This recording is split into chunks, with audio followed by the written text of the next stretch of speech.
Welcome to the Canadian Apprenticeship Forum's live web event, Best Practices for Hiring and Retaining Aboriginal Apprentices. My name is Racine DeBartolo, and I will be your host today. The Canadian Apprenticeship Forum is a nonprofit organization that collaborates with apprenticeship stakeholders across Canada to develop research insights and promote apprenticeship training.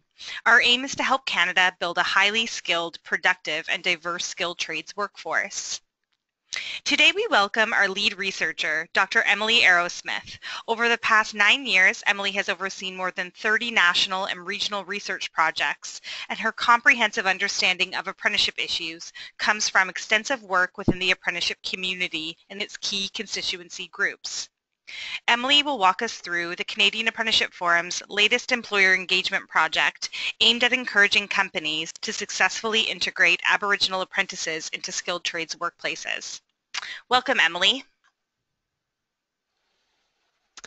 Thanks, Racine. So today I'd like to give you a bit of an update on a project that we've been working on related to employer engagement.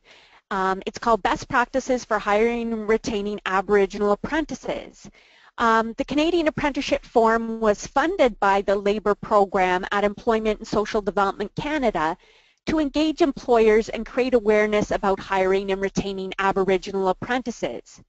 Best practices were summarized into an action plan which was published on the CAF website, and additional employer outreach activities are being organized over the next year, including webinars and events.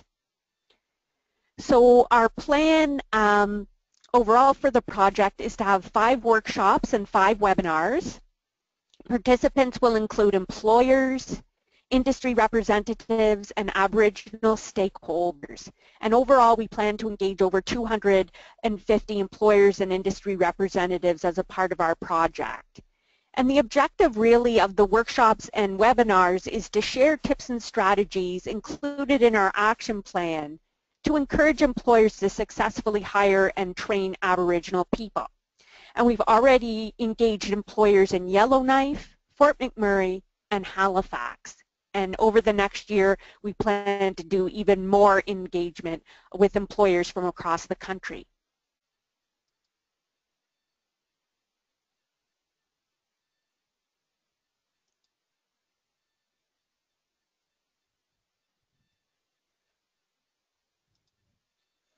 The main objectives of the project are really to identify and showcase promising practices related to hiring and retaining Aboriginal apprentices, and engaging stakeholders in a discussion about the effective ways to attract, hire, and support Aboriginal people in the skilled trades workplace. We'd also like to facilitate the hiring and retention of Aboriginal apprentices by developing strategies, tips, and tools for employers, and really providing a venue for industry-driven dialogue and connecting employers across the country with local Aboriginal organizations, which will help support them in successfully hiring and retaining Aboriginal apprentices. And ultimately, we want employers to be more aware and informed so they can successfully hire and retain Aboriginal people at the workplace. And we also want more opportunities for Aboriginal apprentices in the skilled trades workforce. So just to give you a bit of an update on what we've already done as a part of this project, we have created an action plan. And as a part of developing this action plan, we consulted with employers who hire apprentices and tradespeople in multiple sectors, including oil and gas, forestry, construction, and mining. We also talked to Aboriginal organizations, including First Nations organizations, both on reserve and off reserve in rural and urban areas. We talked to Métis organizations and Inuit organizations. And overall, 40 stakeholders were consulted.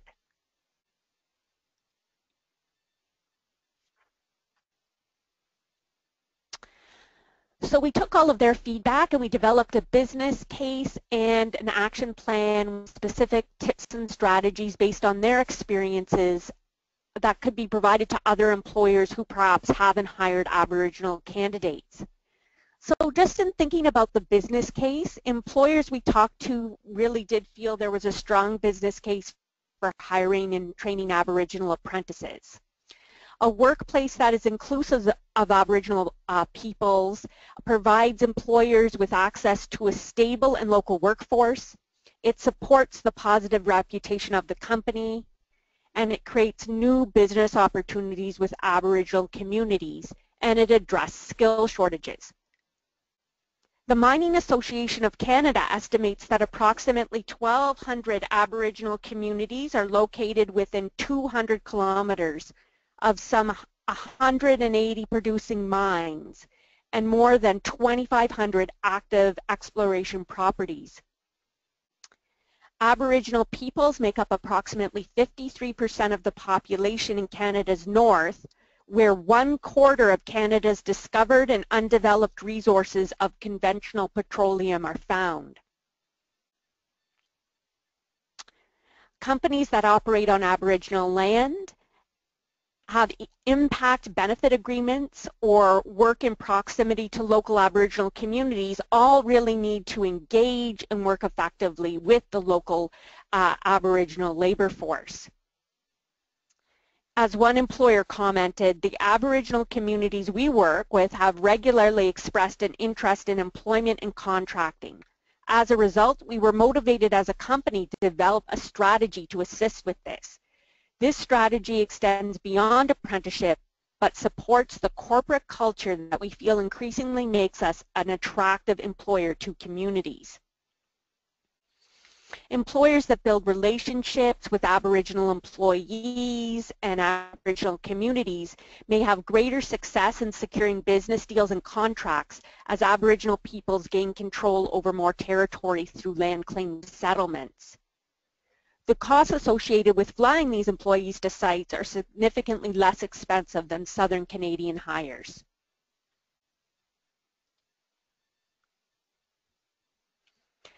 Employers also talked about skill shortages and how if we engage a local labor force, we can really help address shortages. Transportation, mining, and shipbuilding industries are projected to experience growth, high levels of retirement, and skill shortages. Companies in these industries may be able to alleviate the impact of these retirement, skill mismatches, regional and industry-based skill shortages by hiring and retaining Aboriginal peoples. And just to give you a sense of the scope of our challenge, the transportation industry has said that by 2030 they could support over 270,000 full-time jobs in the transportation industry if there was enough workers available. But right now they feel demand is going to outstrip the supply of labor. The Mining Association of Canada estimated that the mining industry will need to hire over 120,000 workers by 2024. In the shipbuilding industry, the National Shipbuilding Procurement Strategy, awarded to Seaspan in Vancouver and Irving in Nova Scotia, has produced a number of different jobs. Estimates by the Conference Board of Canada indicate that Irving will create 11,000 new jobs in Nova Scotia and 16,000 jobs across Canada in 2020. The Seaspan contract is estimated to create approximately 4,000 direct, indirect, and induced jobs, with between 1,200 and 1,500 of those being new jobs at Seaspan.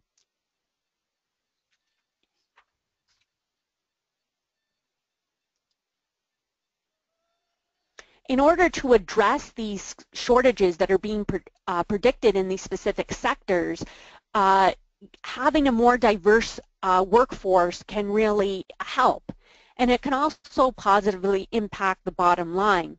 Diversity is associated with increased sales revenue, more customers, greater market share, and greater relative profits. It is likely that diversity produces positive outcomes because growth and innovation are supported when people from various backgrounds can work together and really capitalize on their differences and new perspectives And this really supports thinking about things differently and new ideas, and this helps support productivity and innovation at the workplace. Employing Aboriginal peoples can lead to access for employers to a stable, local, and reliable workforce. Companies can also enhance their reputation locally and benefit from the local workforce's increased spending power.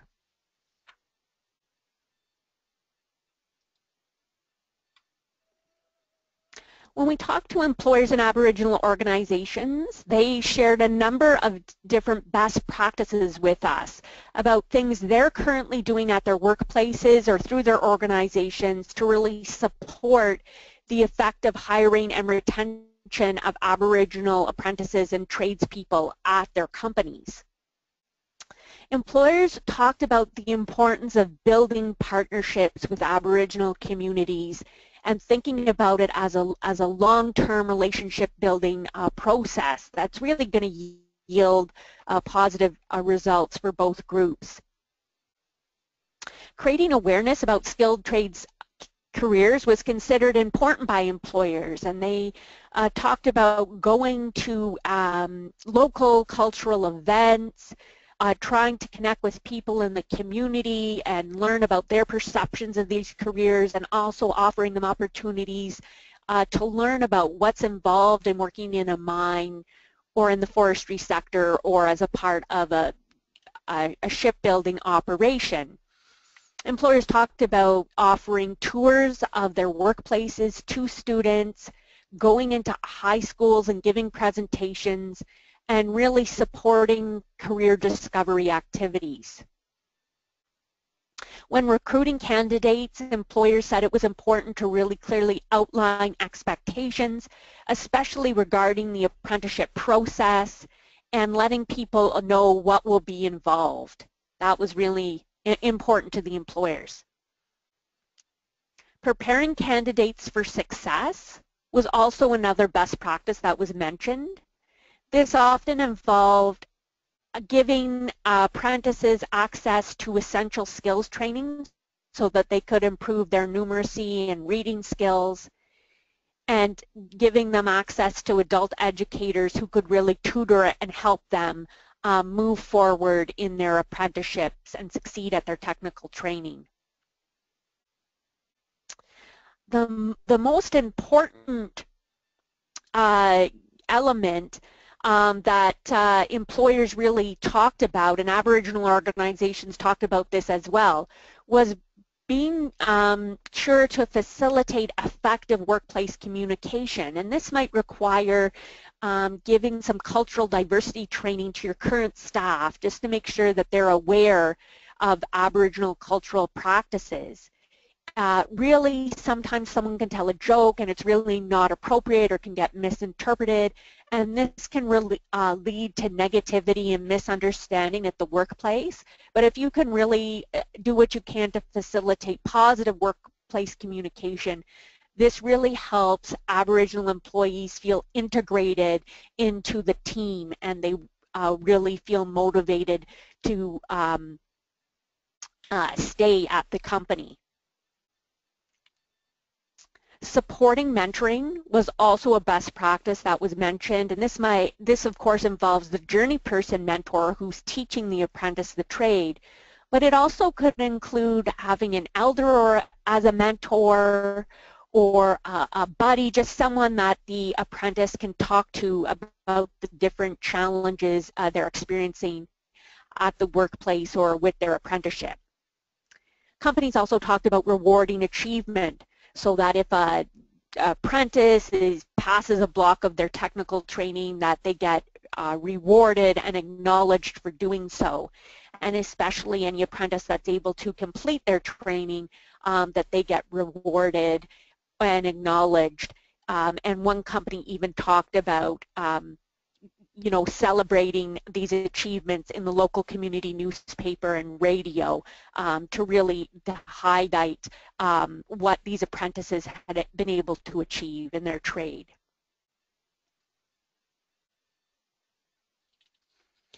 In terms of practical, concrete tips and strategies, employers talked about creating inclusive policies and procedures that acknowledge diversity and really making sure you prepare your workplace. So you create cultural awareness among your staff and you develop basic gender and cultural competencies. And this is especially important for forepersons and managers on site. Holding an orientation for the apprentice just to let them understand the apprenticeship process, the company's values, how things are going to proceed with their training. That was really important to let the apprentice right from the beginning have that really good orientation and to establish good communication with the apprentice up front. And many employers talked about setting up regular meetings so that you can connect with the apprentice and find out what's going on with them and how they feel their training is going. Providing any necessary assessments and upgrading if required was also something that the employers and Aboriginal organizations talked about as being really crucial, being able to get through your technical training and to develop the technical expertise at the workplace. Employers and Aboriginal organizations also talked about providing a mentor or access to elders or even an Aboriginal liaison officer, and this can help apprentices and Aboriginal tradespeople just feel more integrated into the workplace. Employers and Aboriginal organizations also said that it's really important to listen to your employees, their challenges, and whenever possible try and accommodate them. So those were some of the practical tips and strategies that the employers and Aboriginal organizations talked about.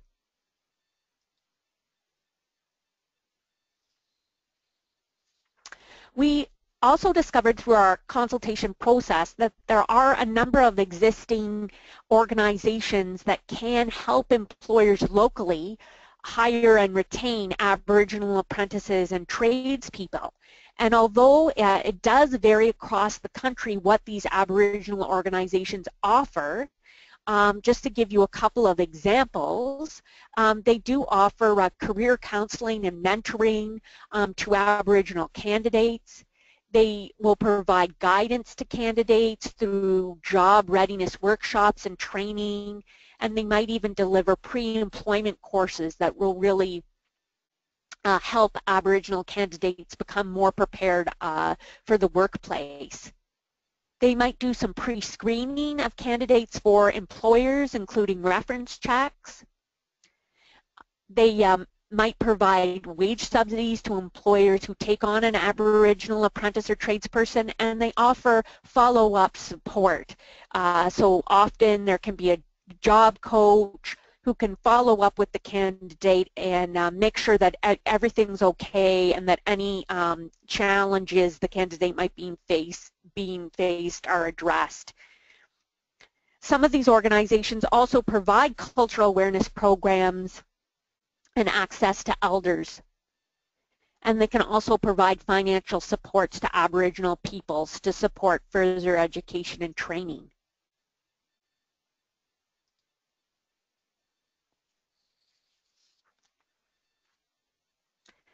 The apprenticeship community in Canada also has a number of current initiatives to support Aboriginal learners through their apprenticeship journey. And at this point, I'd just like to give you examples of a few initiatives that are underway.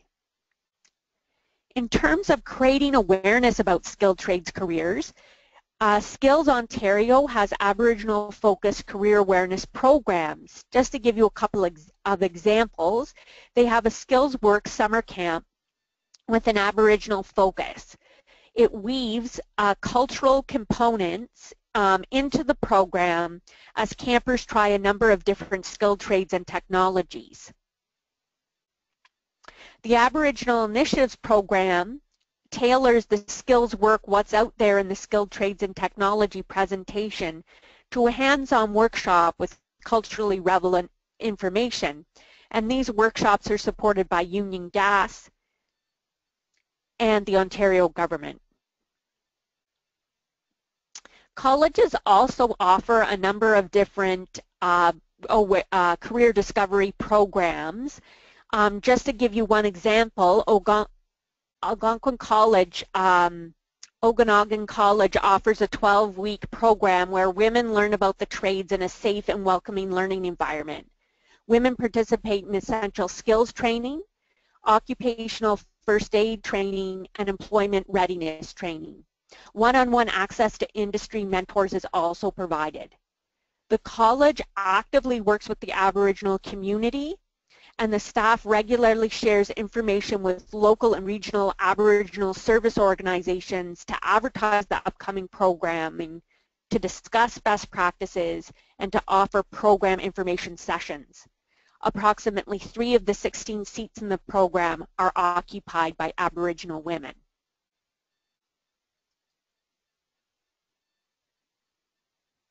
There are also organizations across the country that help connect candidates to employers, and this is really useful for employers who are looking for ways to connect with job-ready Aboriginal candidates.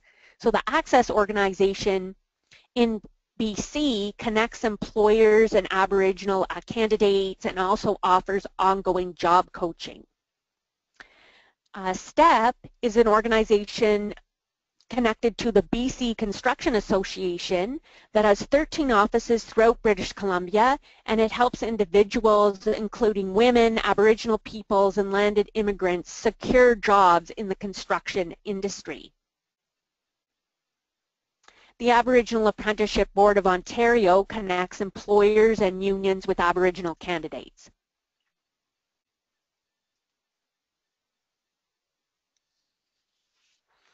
Within the Aboriginal community, there are also a number of resources and programs that are available to help prepare Aboriginal candidates for success in their apprenticeship.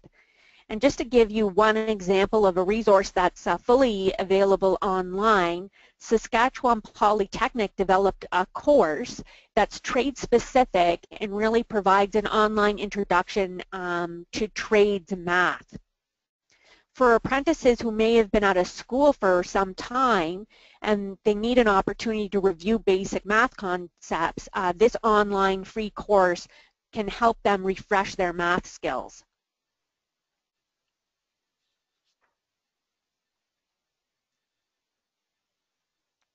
And SaskPower actually has every one of their apprentices take this course. Just to give you a couple of employer examples of the kind of work that's been done to support essential skills training at the workplace for Aboriginal candidates, DIAVAC in the Northwest Territories has a workplace learning center that offers training in literacy, numeracy, document use, and computer skills. This company uses TOWS to measure skill levels, and based on TOWS comes up with individual education plans that are developed. And then based on this plan, employees get access to help in the areas where they need it. And this has led to increased enrollment at their company in pre-trades and apprenticeship programs. And due to the agreements this company has signed with local Aboriginal communities, it's really committed to training apprentices on an ongoing basis. Syncrude also had an Aboriginal trades preparation program which enabled students to prepare for apprenticeship training by offering courses in math, science, reading, and safety. It also included a 4-month job placement at Syncrude's operation, as well as permanent employment offers to successful graduates.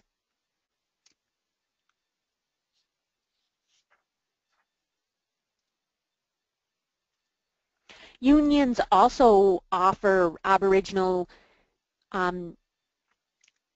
people's opportunities to gain training in the trades.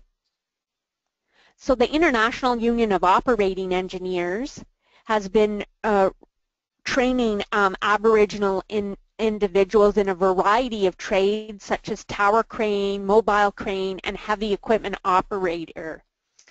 And so far they've trained over 600 Aboriginal peoples.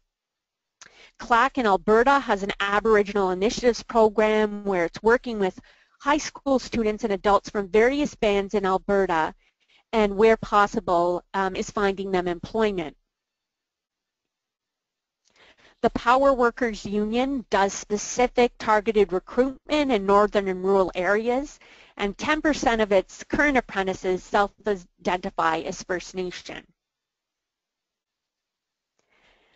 The IBEW, International Brotherhood of Electrical Workers, also has various initiatives aimed at helping Aboriginal people get access to training in the skilled trades.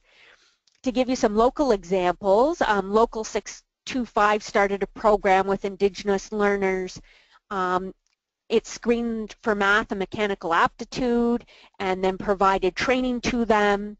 And 4 of these learners are still with the union, and others have been employed either in the non-union sector or elsewhere. They've moved on to other occupations. Local 213 investigated the reasons why women and First Nations groups were not pursuing the trades to better understand the challenges for each group. And they're really trying to come up with specialized essential skills materials for Aboriginal learners and make more trades-focused math and physics content for Aboriginal trainees so they can truly be prepared for pursuing apprenticeship opportunities and careers in the skilled trades.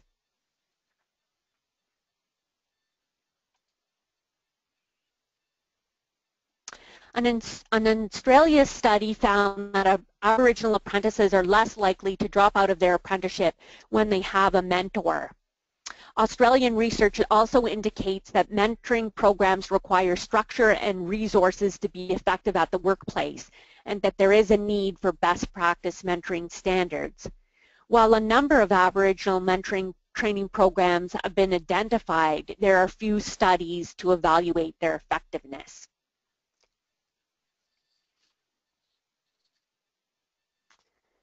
So that gives you an indication of the different types of programs and that are initiatives that are available across the country for Aboriginal apprentices.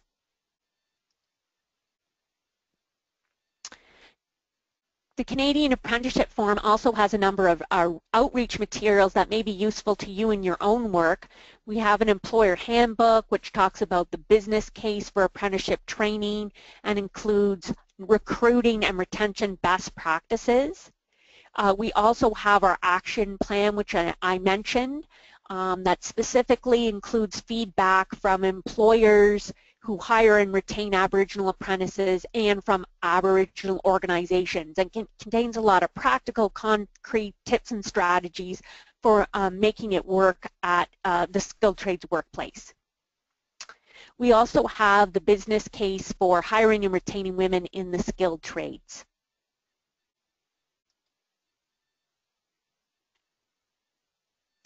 We also have another resource which may be helpful to you. It's called the Skilled Trades Network. It's available off our website. And it really is an online community for centralized information and shared experience. As a part of this network, we have a series of webinars about various sectors where there's going to be employment opportunities in the skilled trades. So we've talked to experts in the mining, forestry, trucking, and landscape sectors about future opportunities that are available, and they also share resources with potential candidates about how to get into the industry, how to find a job, and what the industry jobs are like. So those webinars are available, and as I mentioned earlier, we're also doing extensive employer outreach. So we've been to Yellowknife, Fort McMurray, and Halifax, and our employer engagement efforts will be ongoing over the course of the next year. As a part of the Skilled Trades Network, we also have an Ask an Expert function, and I really encourage anyone who does have a question about the trades or has an apprentice who might have a question, feel free to go on to our website and ask your question, and we'll make sure to connect with experts in industry to ensure it's answered. And the goal through this Ask an Expert function is really to help individuals overcome barriers so they can move forward with their apprenticeship. I'd also like to mention the Apprentices in Canada EPanel. This is a new initiative we've undertaken at the Canadian Apprenticeship Forum. It's an online survey mechanism where we can talk to apprentices about their experiences while they're in their apprenticeship training. This EPanel is going to fill information gaps about the apprenticeship experience and deliver timely insights to apprenticeship stakeholders. Right now we're recruiting apprentices to our EPanel, and apprentices as a part of the EPanel will be asked to complete a short online survey, and per year they'll probably be asked to complete 2 to 3 short 5 to 10 minute surveys on topics like exam supports, technical training, wages, and completion. Currently, we have 429 apprentices in our EPanel, and recruitment efforts are ongoing. We would really like to ensure the participation of Aboriginal participants in the EPanel. So if you do know any Aboriginal apprentices who would be interested in participating, please let us know, and we'd be happy to send them some information about the EPanel. Moving forward, more opportunities for industry input and collaboration with Aboriginal organizations will ensure Aboriginal people have the education and skills required for employment.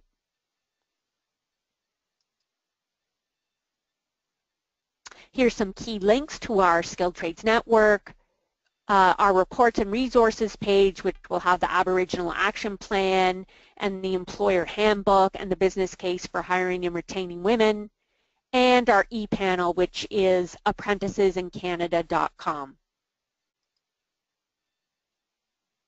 So thank you very much for listening to my presentation today, and if you have any questions or comments or you'd like more information, please feel free to contact me at my email address or by phone. Thank you very much.